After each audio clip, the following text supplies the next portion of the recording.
Andrew Phipps, welcoming you to the Phipps Faith Family Freedom broadcast.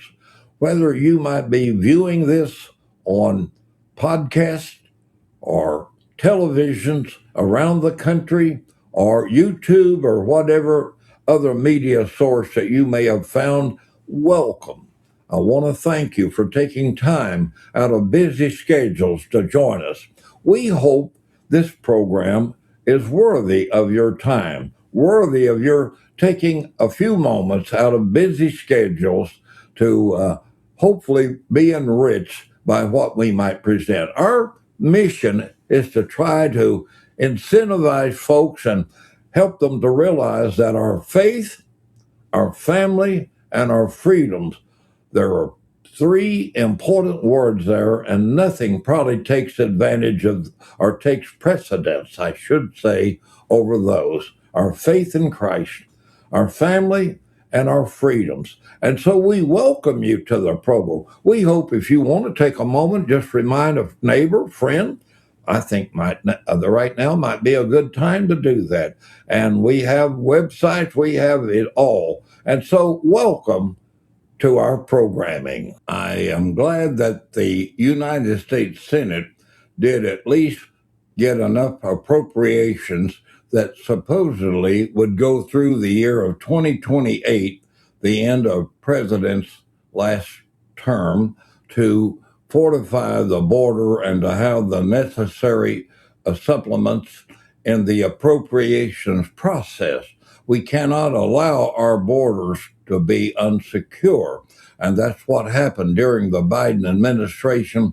It was a catastrophe to the utmost to open our borders and let people come in here at will and violate the process, not go through vetting, not going through the normal procedures.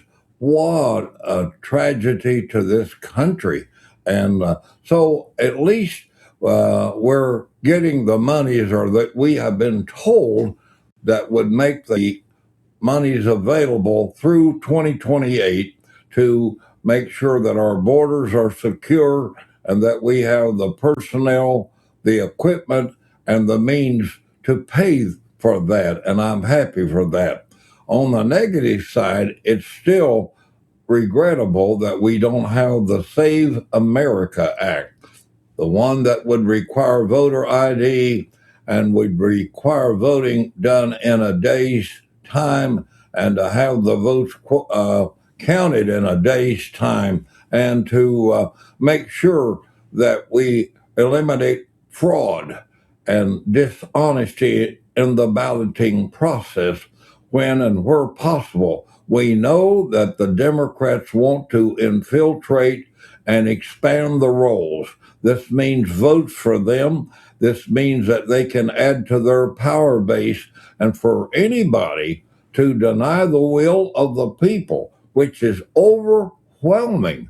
I mean, almost 80% of the people want secure ballots, the integrity of the balloting process. And I don't think anybody can bring up race or anything else as a rationale. As a matter of fact, the courts have even held that you can't divide congressional districts just on the basis of race, that it's unconstitutional. So if we don't have fair voting, there's no need for us to have voting. And it's certainly an anomaly when we feel that a candidate has been doing relatively well, maybe even winning, and then a late surge of ballots come in, almost one for one in the fact of how they are recorded. All the votes going for one candidate, and whereas the other, in the process, there was a split in the votes, maybe 60-40, 55-45, or whatever you want. But in this process, the candidate in question is getting almost 100% of the ballots. And that, as Patrick Henry would have said, I smell a rat. Something is wrong with that process. And I hope that the Senate will do its duty And I have said repeatedly, and I think I'll say it again, the way to break this stupidity is to have filibusters in the old-fashioned way, where you had to be on the floor or at least be there at a moment's notice. Talk the filibuster, have people to be there, stand there, and do whatever it is they do. Maybe they can read out of the phone book or whatever, as was many times done years ago, and at least we have a process. But for the Senate Majority Leader, John Thune of South Dakota, to just stall and try to pacify his base or his caucus, it's not getting the job done. We've already had people like Murkowski from Alaska, McConnell out of Kentucky, Collins out of Maine, and then, of course, Tillis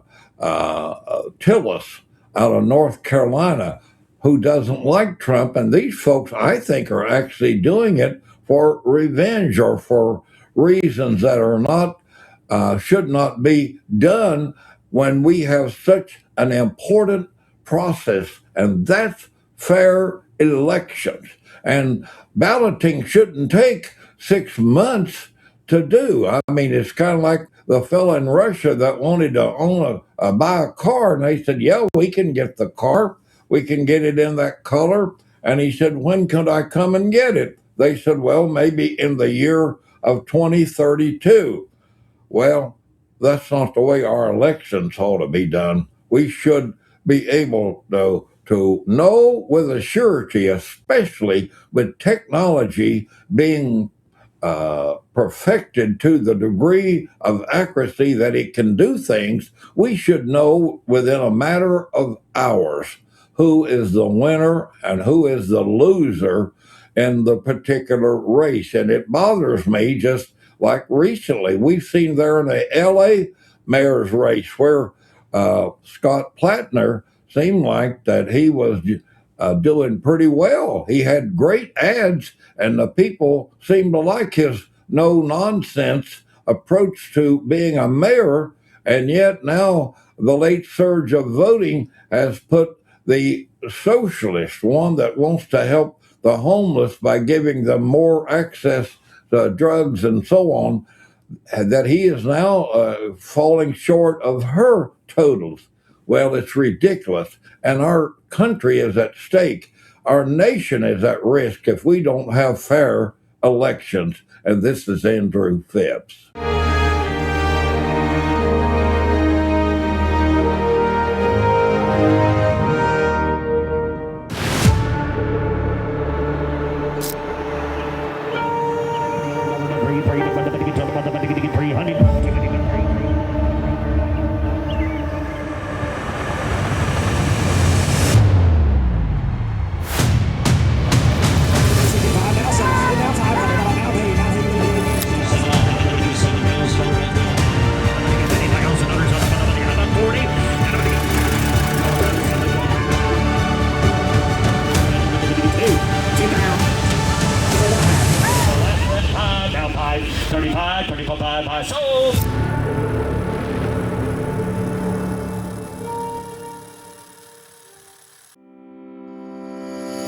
Welcome to 2026. Like many of you, I have already started planning my reading list for the year, and I would like to recommend a special book by a special person. My dad, Andrew Phipps, has written his memoir entitled It's Always a Struggle, but based on his childhood all the way through his adult life and professional career.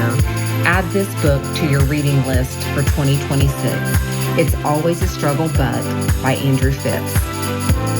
If you would like to add It's Always a Struggle But by Andrew Phipps to your 2026 reading list, you can purchase the book directly through the website at phippsfaithfamilyfreedom.org. All proceeds support the important work of faith, family, and freedom that Brother Andrew has championed throughout his life.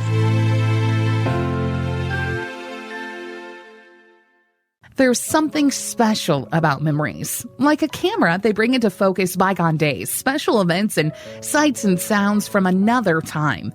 Andrew Phipps believes that we never want to lose the snapshots of our heritage, so we invite you to join us as we present the great gospel music of yesteryear while strolling down memory lane together. He took the lifeless body down from Calvary, struggled just to stand beneath the load. The blood spilled on his hands and on his clothing. Still Joseph sang as he stumbled down the road. I'll carry him upon my shoulder. I'll bear the marks, endure the shame. Serve my friend till life is over, and that is when the world will see he'll carry me.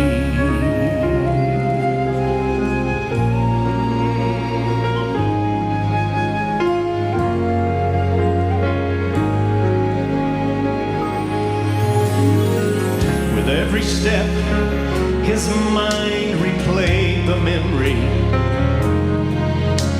of the day the Lord had made his life anew. So this load on Joseph's back was not so heavy compared to the promise that was waiting at the tomb. Well, I too have walked beneath a heavy burden, stumbled down a dark and lonely road, trying hard not to be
Sam Pierce Chevrolet is proud to sponsor this Down Memory Lane segment. They are committed to wonderful memories with friends made over the years, and they want to create more memories, new memories with you, their customers. You are special at Sam Pierce Chevrolet in Daleville, Indiana. Thanks for the memories. Andrew Phipps here with Shelley Brown of the Browns from Lamar, Iowa, at Shipshewana, the Blue Gate Theater. Mel Rigsecker, our good friend, the proprietor, he and June. And Shelley, you and I go back many, many years, and singing at sea cruises, and of course, years ago when your youngest son was just young, you'd put him in a chair. We'd stand him on a stool and he'd play the fiddle along with his brothers and sisters. Those were the days. Bring us up to date on the Browns. What are you doing now? Well, we're celebrating over 25 years of music ministry together. We, of course, still have our tour bus and love to travel. That's what brings us to the Blue Gate, one of our favorite places, Shipshewana, Indiana, at the Blue Gate Theater. And we have a theater of our own now. And we thank Mel for all of his encouragement and for words of wisdom through the years. You guys should do your own theater. And so we did that 11 years ago now. And we love welcoming people to our little corner of the world. But we still love to travel and sing every once in a while. Absolutely. And now your husband, I know you're also farmers. Farmer Brown. Well, we had to leave Farmer Brown at home today. He says there's a new weed in his corn that he hasn't seen in 3 years of farming. It's called the chickweed or some kind of weed. Yeah. And he's spraying it. So he's going to get rid of it while we're gone. Well, he's going to miss the good food here at the Blue Gate restaurant. I know. Nothing better. Nothing better. Shirley, my wife and I had a delicious lunch there. We got that sampler. Oh, yeah. And it's too much for one person. Be still my heart. Or should I say be still my stomach? It's so fabulous. Well, you know, one of the things that we ended up was taking dessert, and we split a piece of banana cream pie. Ooh, every piece of pie at the Blue Gate is fabulous. That bakery, they kick them out the door, and I love Mel's favorite, like that custard pie. Yeah. And of course there's rhubarb and the peanut butter crunch. Right. And on and on. Raspberry, just on and on and on. Peach. Peach. And strawberry. Go ahead. They're all good. And you know, I think that I've said it before, if those meals weren't prepared in heaven, they have the same zip code. There you go. Good one. And, tell us about that theater you have out there. Yeah, we started out in a 100-year-old bank building, and that sat 150 people, and we were there for 10 years. But the last Christmas season, we did over 40 Christmas shows, and the majority of them all were sold out. We were packing them in like sardines. And so for our 25th anniversary, we decided to take the building that was behind us, double the size of the theater. So now we can seat 330, which is huge for us. And we love that. So last year we did over 30 Christmas shows. So we do different shows, different seasons of the year, and just sharing the love of Christ in our little neck of the woods. Well, I know that you do it and do it well, because everything that you all do, the Browns, when we refer to the Browns, you can say without reservation that it's first class. Well, thank you. I hope and pray. I mean, that's our goal, is to give our best. Whatever your hand finds to do it with all your might. I love that verse. I love that verse as well. We strive to do. Well, Shelley, Brown, you and I could talk a long time, but I'm glad that we can share this. You know, we're on a lot of TV and podcasts now. We're doing more of that than we've ever. Well, I don't know. The Lord has allowed us to continue. Speak around the nation. We're trying to speak truth to error and be a blessing in the process. Well, I know that you've always loved your country and this wonderful place that we are blessed with, USA.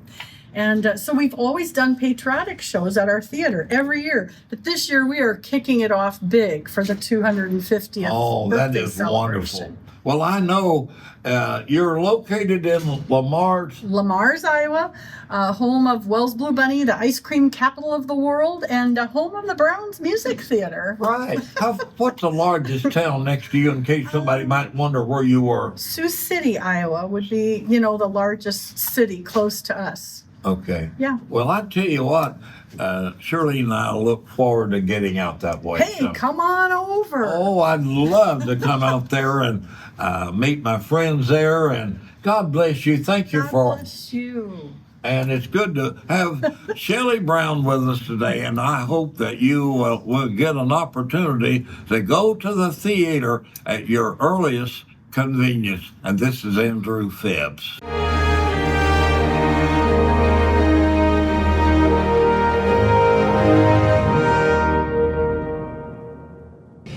History repeats itself, and we keep ignoring the warning.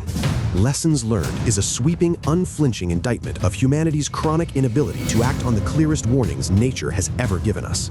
In our K-12 history classes, we spend weeks on wars, but barely mention the silent killer that, by the end of 1918, was causing as many or more deaths than the war itself. The French called it the Spanish Lady, Spain called it the Naples Soldier, Britain called it the Spanish Plague. Death was everywhere, silent killing without the sound of rifles or exploding bombs. Denial, fragmented response, politicization, scapegoating, then collective amnesia. It happened with the 1918 flu. It happened with HIV, SARS, Ebola, and COVID-19, and it will happen again, unless we finally learn the lessons.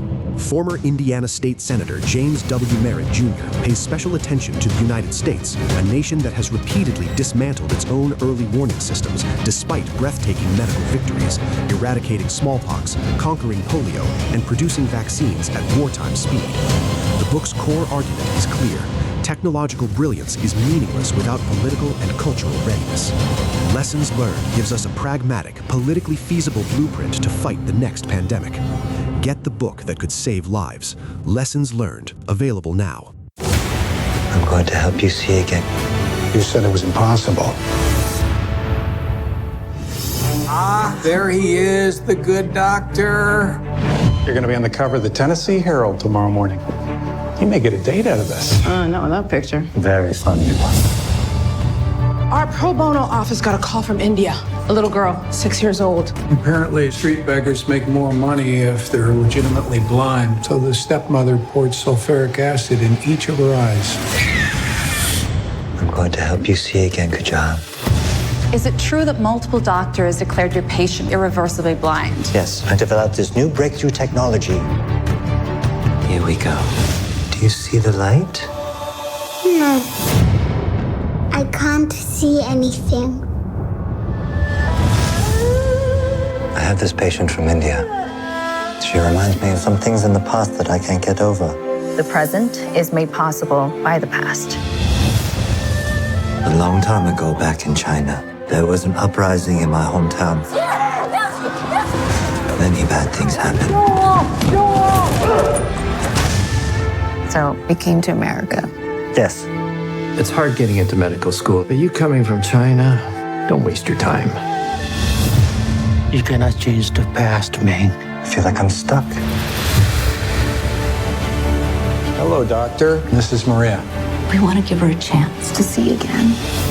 I don't even know if I can perform surgery anymore. I left you. Stop it. You need to just let go. I just don't want Maria to end up like Kajal. We can only do our best. I'm with you, Ming. We can do this. I refuse to believe there is no purpose. I will be praying for you. Kajal is teaching me that there's more to life than what you see. We have to keep going. Thought you said it was impossible. Can you see yourself, Maria? I'm so pretty.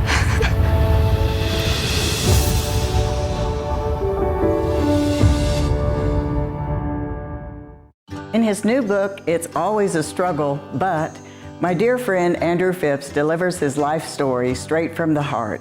with a fascinating journey of faith, hope, and inspiration, even during the hard times. Andrew shares great stories from some of life's hardest lessons. Adding his own personal homespun humor and God-given wisdom, he encourages us to live life with a servant's heart. It's a great read that will have you inspired and give you an understanding of Andrew's journey as he shares personal stories of his family, his Christian faith, his great love of country, and how the transforming power of God changed the course of his life. It's often said that life gives the test first and the lesson later. Andrew makes an honest effort to help us by sharing his life experiences with humbleness, sincere candor, and his faith in God. We all have been there, those days when life is a struggle. I hope you will enjoy Andrew Phipps' new book, It's Always a Struggle But. I highly recommend it. To place your order for It's Always a Struggle But, simply visit Andrew's website at phippsfaithfamilyfreedom.org.